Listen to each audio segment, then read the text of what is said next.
नमस्कार, mid cap मसाला में आपका स्वागत है। आपके साथ मैं हूं अभिषेक सत्यव्रतम। बाजार ठीक ठाक शुरुआत के बाद ऊपरी स्तरों से फिसल गया और अब दिन के निचले स्तरों के आसपास कर रहा है कारोबार। करीब करीब 125 अंकों के आसपास की गिरावट है। 22,400 का भी स्तर निफ्टी ने तोड़ दिया है। 22,526 का आज हाई बना है, यानी कि ऊपरी स्तरों से तकरीबन 150 अंक जाकर नीचे निफ्टी कारोबार कर रहा है। और निफ्टी बैंक की भी आज हम देख रहे हैं कि पिटाई हो रही है। अब 500 अंक नीचे है निफ्टी बैंक, 47,326 के आसपास, यानी कि लगातार दूसरे सत्र में निफ्टी बैंक में गिरावट है। लगातार 5 सत्र में तकरीबन 2,000 अंकों के आसपास की रैली के बाद टाटा ग्रुप शेयरों की आज हो रही है पिटाई। तो ये तमाम एक्शन है। मिड कैप का मूड भी फीका है। मिड कैप इंडेक्स देखिए, अगर आप स्मॉल कैप 250 देखिए, वहां पर भी प्रेशर बना हुआ है और एडवांस डिक्लाइन के जो रेशियो है साफ साफ संकेत कर रहे हैं कि आज बाजार में हम कमजोरी ही देख रहे हैं और उसी का प्रेशर है। 1910 शेयर लाल निशान में है और उसके मुकाबले सिर्फ 465 शेयर इस वक्त हरे निशान के साथ कर रहे हैं कारोबार। तो मिड कैप मसाला की शुरुआत करेंगे। सबसे पहले देख लेते हैं कि इस वक्त की बाजार की हाइलाइट्स क्या है। 5 बड़ी बातों से शुरुआत आपके लिए हम करेंगे। तो बाजार में गिरावट बढ़ी है। निफ्टी करीब करीब 120 अंक टूटा हुआ है और निफ्टी बैंक में 500 अंकों से ज्यादा की गिरावट है। एचडीएफसी बैंक, इन्फोसिस, एसबीआई, ये तमाम शेयर आज बाजार पर दबाव बनाने का काम कर रहे हैं। हालांकि फार्मा शेयरों में आज थोड़ी थोड़ी सी हम बाइंग देख रहे हैं। टोरेंट फार्मा आप देख लीजिए, सिप्ला देख लीजिए, तो चुनिंदा वहां पर बाइंग हो रही है। लेकिन मेटल का मूड भी आज फीका है और टाटा ग्रुप के शेयरों की आज हम देख रहे हैं कि थोड़ी थोड़ी पिटाई हो रही है। लेकिन मिड कैप में ज्यादा एक्शन कहां पर हो रहा है, जरा ये आपके सामने लेकर आते हैं। 3 तस्वीरों के जरिए इसको हम सामने रखेंगे और इसके बाद इन स्टॉक्स पर हम चर्चा भी करेंगे और थोड़ी देर में आपके लिए हम ये भी जानेंगे कि निफ्टी में 3 घंटे का आज के लिए ट्रेड क्या है। जेम फाइनेंशियल के शेयर में 9% के आसपास की गिरावट है और ये गिरावट इस वजह से क्योंकि सेबी ने नए बॉन्ड के लीड मैनेजर बनने पर रोक लगा दी है। तो लगातार हम देख रहे हैं कि जेम फाइनेंशियल के लिए झटका लगता हुआ। टाटा केमिकल्स, इसके शेयर में करीब करीब 10% की भारी गिरावट है। रैलिस में या फिर बाकी जो टाटा ग्रुप के स्टॉक्स हैं, Tata investment, Tata steel, Tata power, ये तमाम शेयर टूट रहे हैं और उसकी वजह ये है क्योंकि हमने देखा था कि टाटा सन्स के आईपीओ को लेकर उत्साह बना था। हालांकि आईपीओ तो लाना पड़ेगा, लेकिन कुछ रियायत के लिए ऐसी खबरें आ रही हैं कि टाटा सन्स कंपनी के कॉर्पोरेट स्ट्रक्चर में कुछ लायबिलिटीज में बदलाव करने पर विचार कर रही है और इस निराशा से हम देख रहे हैं कि ये तमाम शेयर टूट रहे हैं और टाटा केमिकल सबसे ज्यादा टूटा है, 10% के आसपास। टोरेंट पावर में आज हम तेजी देख रहे हैं क्योंकि टोरेंट पावर को लेटर ऑफ अवार्ड मिला है महाराष्ट्र सरकार से। 1540 करोड़ रुपए का शेयर में है, 6% के आसपास की बढ़िया तेजी। तो मिड कैप का ये धमाकेदार एक्शन आपके सामने।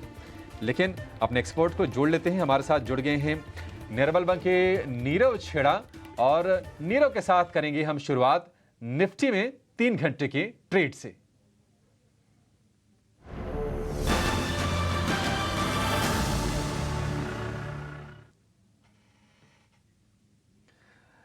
नीरव जी नमस्कार, बहुत शुक्रिया आपका समय देने के लिए। आज हम देख रहे हैं कि 100 अंकों से ज्यादा की गिरावट निफ्टी में है और 500 अंकों से ज्यादा टूट गया है निफ्टी बैंक। बताइए जरा, निफ्टी में ट्रेड क्या लेना चाहिए, क्या करना चाहिए अभी? क्या बाय ऑन डिप्स वाला ये मार्केट आज आपको लग रहा है, ये बताइए। अगर बैंक निफ्टी में अगर आपको कोई ट्रेड दिख रहा है तो वो भी आप बता सकते हैं इसके साथ ही। Good afternoon Abhishek ji. देखिए, ओवरऑल अगर देखें तो निफ्टी बैंक निफ्टी में तेजी ही है, मगर आज के पर्सपेक्टिव से देखें तो जनरली लास्ट 5-6 महीने का डेटा आप उठा के देख लीजिए। मंडेज थोड़ा भारी रहा है मार्केट के लिए और अच्छी बात यह है कि मंडेज प्रोबेबली सेलिंग रहती है और उसके बाद पूरा हफ्ता अच्छा बाइंग रहता है। So that is a good thing. But आज के लिए एक इम्पोर्टेंट सपोर्ट लेवल टूटा है निफ्टी में 22,500 का फ्यूचर में और वही चीज एक नेगेटिव है। So that is why believe कि यहाँ से अब जो नीचे का सपोर्ट है 22,300 का, वो निफ्टी रिटेस्ट कर सकता है। तो अगले आने वाले 1.5-2 घंटे में भी थोड़ी बहुत और सेलिंग आ सकती है। आई बिलीव यहाँ से निफ्टी बेची जा सकती है फ्रॉम एन इंट्राडे पर्सपेक्टिव और उसमें स्टॉप लॉस फ्यूचर में आप 22,550 का लगा सकते हैं। नीचे में 22,300 का आपका टारगेट रहेगा। इंट्राडे में ही बुक करके जाइएगा। बैंक निफ्टी पर्सपेक्टिव में देखिए 48,000 एक बहुत इंपॉर्टेंट लेवल है और ये लेवल को सस्टेन नहीं कर पाया bank Nifty. However overall chart structure positive है एंड आई बिलीव बैंकिंग में ऑलरेडी बड़ी सेलिंग आ चुकी है। तो अब ऑल टाइम हाईज भी बैंक निफ्टी ने ब्रेक नहीं किया, तो मोर और लेस अभी के लिए, आज के लिए अब साइडवेज हो जाएगा बैंक निफ्टी, तो इसमें कोई ट्रेड ना ले।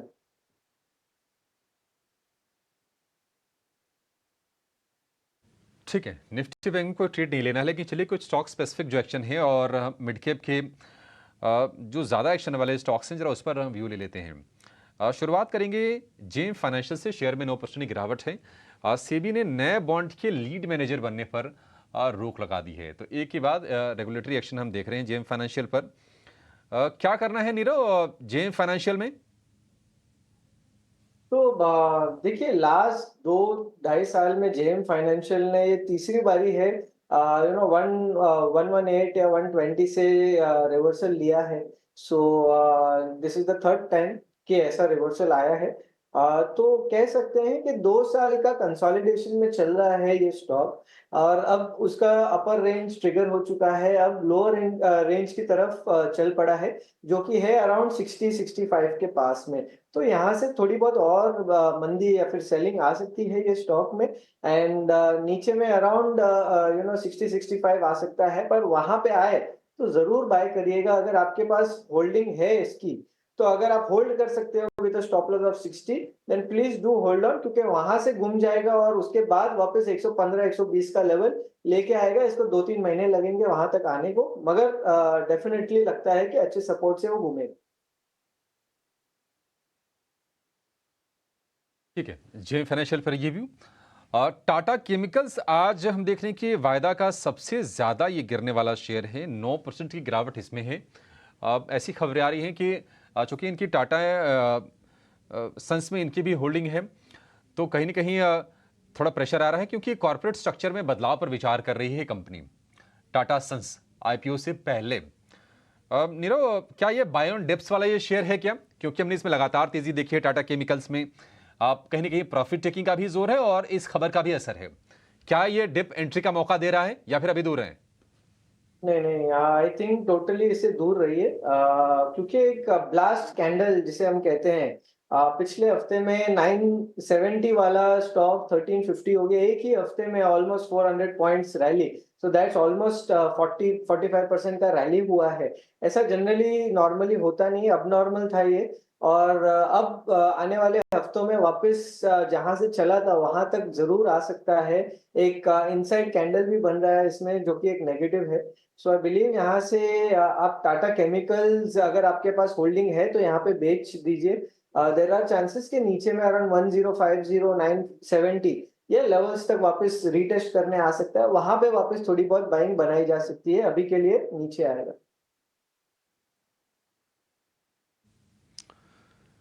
ठीक है, ये तो बजिंग स्टॉक्स है उस पर व्यू हो गया। नीरव जी, ये बताइए कि आपके रडार पर कौन से शेयर हैं? आप क्या खरीदने की या फिर बेचने की सलाह दे रहे हैं?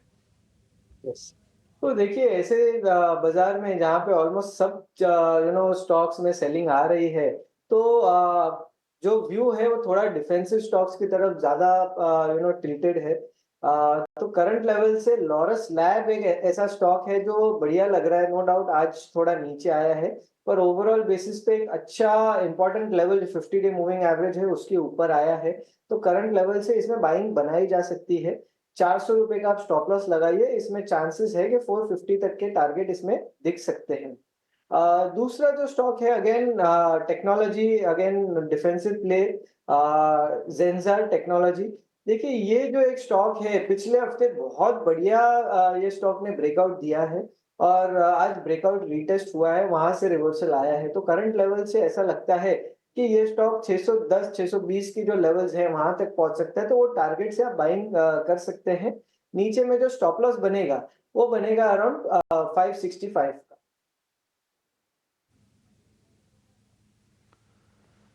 ठीक है, लॉरस लैब्स और जेंसार टेक्नोलॉजीज ये दो शेयर हैं नीरव के रडार पर। इसमें आपको खरीदारी करने की सलाह दी जा रही है। टारगेट और स्टॉप लॉसेस आपने नोट कर लिए होंगे।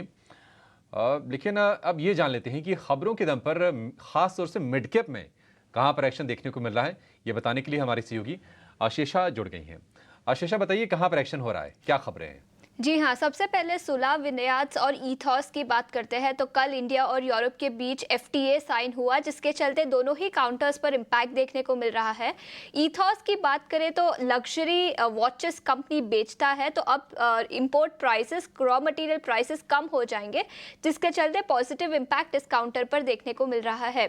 इसके साथ ही साथ सुला के लिए नेगेटिव इम्पैक्ट है, बिकॉज कॉम्पिटिशन बढ़ती हुई नजर आ सकती है और इसी के चलते सुला में करीब करीब 2.5 से 2% की गिरावट आज के ट्रेडिंग सेशन में देखने को मिल रही है।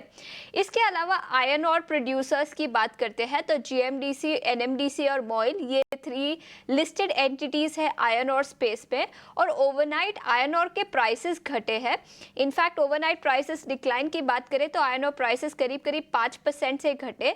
चाइना की इकोनॉमिक रिकवरी काफ़ी स्लो रही है और इन्वेंट्री पाइल अप होता हुआ नजर आया, जिसके चलते आयरन और प्राइसेस गिरे और इसी के चलते नेगेटिव इम्पैक्ट जीएमडीसी और एनएमडीसी जैसे काउंटर्स में आज के ट्रेडिंग सेशन में देखने को मिल रहा है। इसके अलावा दिलीप बिल्डकॉन की बात करते हैं तो कंपनी को नया ऑर्डर मिला है, करीब करीब 550 करोड़ का नया ऑर्डर है। तमिलनाडु में ये प्रोजेक्ट होगा। In line with broader market, stock में एक्शन तो नहीं दिख रहा, लेकिन बड़ा ऑर्डर है 550 करोड़ का, जिसके चलते इस काउंटर में भी एक्शन है। ठीक है, तो ये तमाम शेयर जहां पर आज खबरें आई हैं मिड कैप स्पेस में। ईथॉस ने शुरुआत ठीक ठाक की थी, लेकिन इसके बाद इसको सस्टेन नहीं कर पाई। स्विस इंपोर्ट सस्ता होने से इसमें ये तेज़ी है। इंडिया यूरोप फ्री ट्रेड का असर है। हालांकि दिन के ऊपरी स्तर से अगर देखेंगे तो ईथॉस का शेयर अब तकरीबन 250 नीचे आकर कारोबार कर रहा है। 2774 रुपये पर है। 3044 का आज इसने हाई बनाया था इंट्राडे में। इथॉस से शुरू भी कर लेते हैं नीरव। इथॉस ये खूब कमाई करके दी है इस शेयर ने निवेशकों को, और किस तरह का चार्ट आपको लग रहा है? किसी को अगर इस पर दांव लगाना है तो क्या आपके हिसाब से सही शेयर है ये? बिल्कुल सही शेयर है। देखिए, ये stock slowly and steadily higher top higher bottom formation बनाते जा रहा है। 50-डे मूविंग एवरेज का हमेशा सपोर्ट लेते जा रहा है। आई बिलीव ये स्टॉक में अभी भी तेजी कायम है। नो डाउट आज थोड़ा नीचे आया जैसे कि आपने कहा, मगर एक बढ़िया सपोर्ट है उसका 2690 पे। वहां पे आए तो वहां पे आप एडिशन कर सकते हैं ये स्टॉक में, और 2600 का स्टॉप लॉस लगाइएगा। देयर आर चांसेस कि 3120, 3200 ये लेवल्स तक ये स्टॉक जा सकता है ऊपर में, जो आपका टारगेट बनेगा।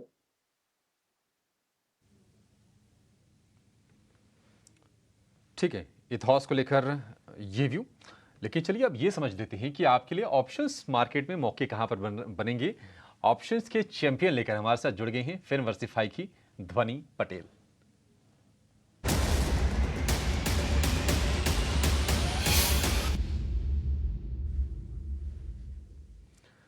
ध्वनि, स्वागत है आपका, बहुत शुक्रिया आपका समय देने के लिए। बताइए ऑप्शंस में कहां पर कमाई होगी?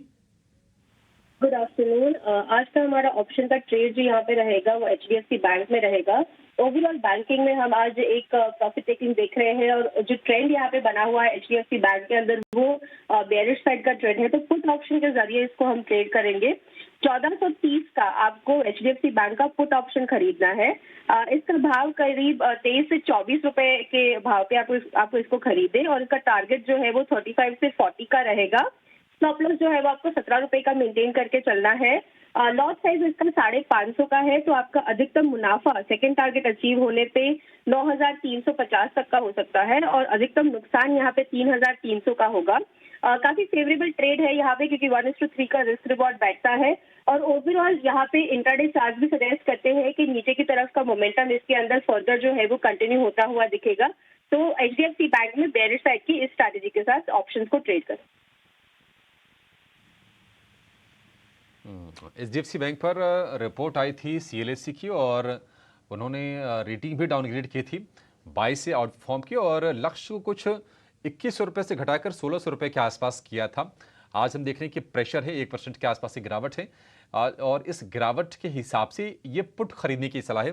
पुट यानी कि मंदी को लेकर बुलिश होना, 23 से 24 रुपए के बीच में आपको मिलेगा। स्टॉप लॉस 17 रुपए का और लक्ष्य इसमें आप रख के चलिए 35 से 40 रुपए का। अधिकतम मुनाफा 9,350 रुपए और अधिकतम नुकसान 3,300 रुपए। लेकिन रिस्क को जरूर ध्यान में रखिए। रिस्क डिस्क्लोजर आपकी स्क्रीन पर आ जाएगा कि एफएनओ में ट्रेड करने पर 10 में से 9 लोगों को नुकसान होता है और औसत जो नुकसान होता है 50,000 रुपए के आसपास का होता है। तो सोचकर समझकर स्टॉप लॉसेस को बहुत ही कड़ाई से फॉलो करके पालन करके ही आप ऑप्शंस में कोई ट्रेड लीजिए। एक छोटे से ब्रेक का वक्त हो गया, लेकिन ब्रेक पर जाने से पहले आपको एक जरूरी चीज बता देते हैं। अडानी ग्रुप अगले 5 से 10 साल के बीच 7 हवाई अड्डों के विस्तार के लिए 60,000 करोड़ रुपए के निवेश की योजना बना रहा है। हाल ही में लखनऊ के चौधरी चरण सिंह अंतर्राष्ट्रीय हवाई अड्डे पर टर्मिनल 3 का उद्घाटन हुआ। ये टर्मिनल पीक आवर्स में यानी कि जो बिजी आवर्स होते हैं वहां पर 4,000 यात्रियों की क्षमता को संभाल सकता है और सालाना 80 लाख यात्रियों को संभालने की क्षमता रखता है। टर्मिनल 3 के निर्माण में 2400 करोड़ रुपए की लागत आई है और इस टर्मिनल पर महाभारत और रामायण के दृश्यों को दर्शाने वाली कलाकृतियां टर्मिनल को बहुत ही सुशोभित करती हैं, आकर्षित बनाती हैं इसको। Adani ports and special economic zone limited के मैनेजिंग डायरेक्टर करण अडानी ने इस मौके पर कहा कि नया टर्मिनल खुलने से करीब 13,000 लोगों को रोजगार मिलेगा। हम लगातार रोजगार के अवसर पैदा कर रहे हैं, साथ ही विकास की गति को बढ़ा रहे हैं। सुनते हैं करण अडानी को। Today we are making history.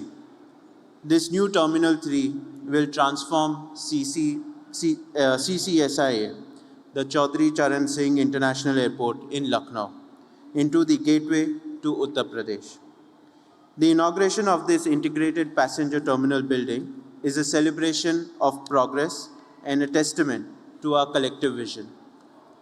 The Phase 1 of Terminal 3 is designed and engineered to accommodate 8 million passengers a year. That is 2 times the population of this city. With an initial investment of 2,400 crores, this state-of-the-art facility is a visible example of our commitment to augmenting passenger experience and operational efficiency. Honorable Prime Minister Shri Narendra Modi ji's vision of transforming India into a global economic powerhouse resonates deeply with our aspiration for CCSIA. His emphasis on modernizing infrastructure, fostering innovation, and promoting sustainable development aligns perfectly with our mission to create world-class airports for India. All this would not have been possible without the unwavering support and guidance of Honorable Prime Minister Shri Narendra Modi and Honorable Chief Minister Shri Yogi Adityanath. Honorable Chief Minister, your unwavering commitment to ensuring Uttar Pradesh's position as India's leading destination for investment and tourism has been instrumental in propelling projects like T3 forward. Your dedication to improving infrastructure and connectivity across the state mirrors the Prime Minister's grand vision for the nation. Your determination has paved the way for Uttar Pradesh to emerge as an economic powerhouse. इस तरह से हल्की सी recovery हमें जरूर दिख रही है। Nifty इस वक्त है 86 अंक नीचे, यानी कि पिछले 15-20 मिनट में तकरीबन 30-35 अंकों के आसपास की रिकवरी निफ्टी में आई है। निफ्टी बैंक हालांकि अभी भी प्रेशर में है। 450 अंकों की गिरावट हम निफ्टी बैंक में देख रहे हैं।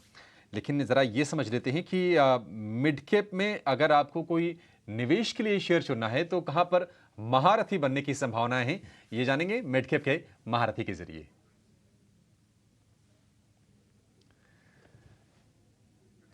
ठीक है, तो अभी एक्सपर्ट को अपने हम जोड़ेंगे और मिड कैप के महारथी शेयर को भी जानेंगे। लेकिन टाटा ग्रुप के शेयर में लगातार तेजी के बाद आज मुनाफा वसूली दिख रही है, खासतौर से टाटा केमिकल्स में। हम लगातार इसको हाईलाइट भी कर रहे हैं, लेकिन शेयरों में आज गिरावट क्या है, क्या चिंताएं हैं, क्यों ये शेयर टूट रहे हैं, ज्यादातर शेयर टाटा ग्रुप के, ये बताने के लिए हमारे सहयोगी शरद दुबे जुड़ गए हैं।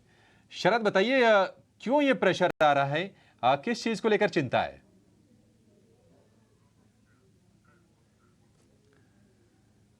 ठीक है, शरद से भी संपर्क नहीं हो पा रहा है। नीरव, आपके पास आएंगे और एक बार जरा इंडिगो पर व्यू दीजिए, क्योंकि आज ब्लॉक डील के चलते शुरुआत कमजोर हुई थी। करीब करीब 4 करोड़ शेयरों की एक ब्लॉक डील लगी और ऐसा माना जा रहा है कि राकेश गंगवाल ने करीब करीब उसमें 3.25% के आसपास की इक्विटी अपनी ऑफलोड की है। इंटरग्लोब लगातार 2 सत्र आज को अगर हम मिला लें तो अब 2 सत्र से शेयर चल रहा है और बुधवार की जो गिरावट थी उसकी भरपाई अब शेयर ने कर ली है। इंडिगो में क्या यहां से तेजी आपको दिख रही है? 3200 रुपए के भाव से भी क्या इंडिगो को खरीदना चाहिए? तो देखिए, इंडिगो में एक इम्पोर्टेंट रेजिस्टेंस है 3230 का। काफी समय से ये लेवल के ऊपर नहीं जा पाया है, बार बार वहीं से सेलिंग आ रही है। तो जैसे ही ब्रेकआउट आ जाएगा 3230 का, उसके बाद अच्छी खासी बाइंग आ सकती है जो शेयर को एटलीस्ट 3450 3500 तक लेके जा सकती है। तो अभी के लिए आप बाय ना करें, ब्रेकआउट के ऊपर बाय करें और ब्रेकआउट आ जाता है फिर आप स्टॉप लॉस लगा सकते हैं 3180।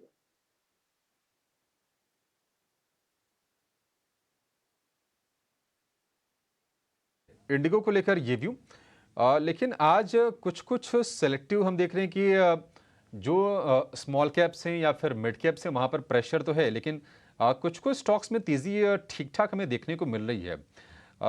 एक शेयर इसमें नारायण हृदयालय पर जरा व्यू दीजिए आप नीरव।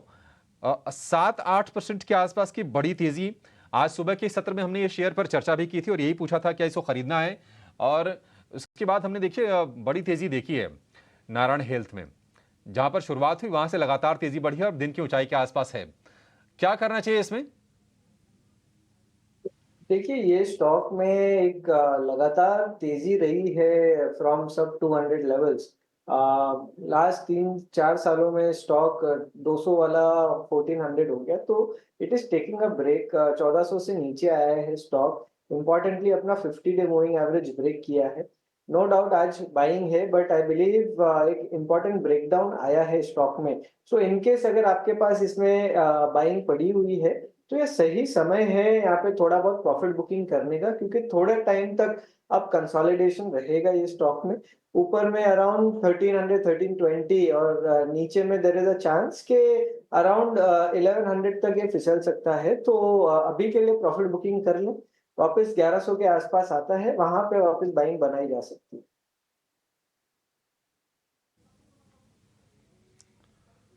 ठीक है, नारायण हेल्थ पर चलिए ये व्यू। नीरव, बहुत शुक्रिया आज आपका समय देने के लिए। बाजार के साथ साथ तमाम स्टॉक्स पर आपने आज चर्चा की, बहुत शुक्रिया आपका। इस शो को यहाँ पर समाप्त करेंगे और